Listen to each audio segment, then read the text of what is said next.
Japan में पिछले 30 साल में चोरी नहीं हुई, कत्ल नहीं हुआ, कोई भूखा नहीं सोता। जलजले के वक्त कैंपों में सब कुछ रख दिया जाता है। कोई एक छटांग जरूरत से ज्यादा नहीं लेता। दयानतदारी में दुनिया में पहले नंबर पर हैं। आप सड़क पर करोड़ों रुपए फेंक दें, कोई नहीं उठाता।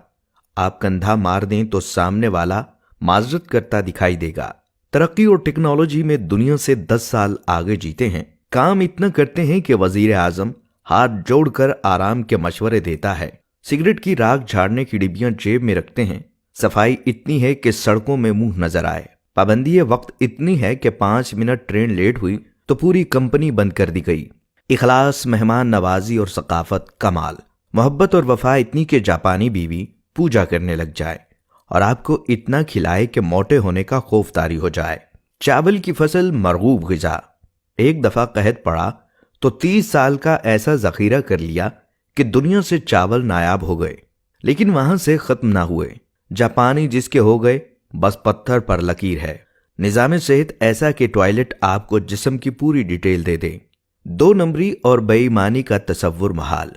और अब आते हैं कि जिस मुल्क में लाखों लोग तबलीगी इज्तिमात में जाते हों, जहां लाखों लोग दावते दीन के लिए सफर करते हों, जहां लाखों लोग बैतुल्ला, उम्रा और हज के लिए जाते हों, मिलादे नबी के मौके पर हर शहर में जुलूसों में लाखों लोग शामिल होते हों, जिस मुल्क में हर रात लाखों महफिलें मिलाद हों और दरसे कुरान होते हों, जिस मुल्क में योम आशूरा पर लाखों लोग गमे हुसैन रजी अल्लाह तआला अन्हु में अज़ादारी करते हों, जिस मुल्क में ईद और जुमे में बड़े बड़े इज्तिमात होते हों, जिस मुल्क में तस्बीहात पढ़ने वाले लाखों में और दरूद सलाम की तादाद अरबों में हो, वो मुल्क ईमानदारी में दुनिया में 108वें नंबर पर है और काफिरों का जापान दयानतदारी में नंबर 1 मुल्क करार पाए।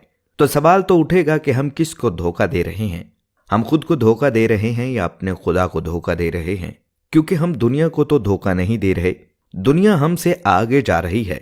दुनिया तो हर काम में आगे है, हम किसको धोखा दे रहे हैं? जब हमें ये सारी बातें सुनने के बाद समझ आ जाती हैं तो मालूम होता है कि हम किसी और को धोखा नहीं दे रहे, बल्कि हम सिर्फ अपने आप को धोखा दे रहे हैं।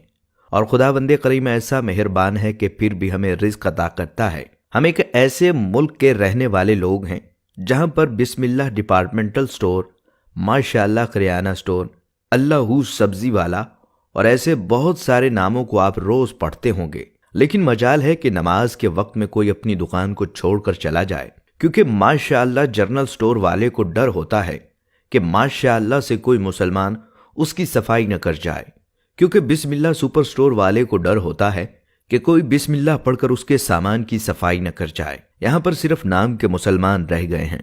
पाकिस्तानी कौम सिर्फ नाम की रह गई है। पाकिस्तान का मतलब क्या था? ला इलाहा इल्लल्लाह। हम जापान चले जाएं तो जिन लोगों को हम काफिर कहते हैं, उन्होंने कुरान मजीद में से तमाम चीजें जो हमारी मिरास थी और हमने तमाम उल्टी चीजें जो किसी वक्त काफिरों की मिरास थी, जिंदा दरगोर आज भी हम लड़कियों को कर देते हैं। आज भी किसी के घर में कोई लड़की पैदा हो जाए तो उसको फोन करके ये कहा जाता है कि फिक्र नहीं करने, इंशाअल्लाह अल्लाह तुम्हें बेटा भी अता करेगा। अरे बेटे मांगने वालों, पहले अपने लिए ईमान तो मांग लो। मैं आज अपने देखने वालों के साथ मिलकर अपने रब्बुल इज्जत से ये दुआ मांगता हूं कि मेरे पाक परवरदिगार पाकिस्तान का मुस्तकबिल रोशन फरमा। मेरे पाक परवरदिगार तमाम इंसानों के दिलों से मैल को निकाल दे। हम 2 नंबर बेईमान लोगों के दिलों से बेईमानी निकाल दे। मेरे पाक परवरदिगार हमें सुकून वाली जिंदगी अता फरमा। आमीन या रब्बुल आलमीन।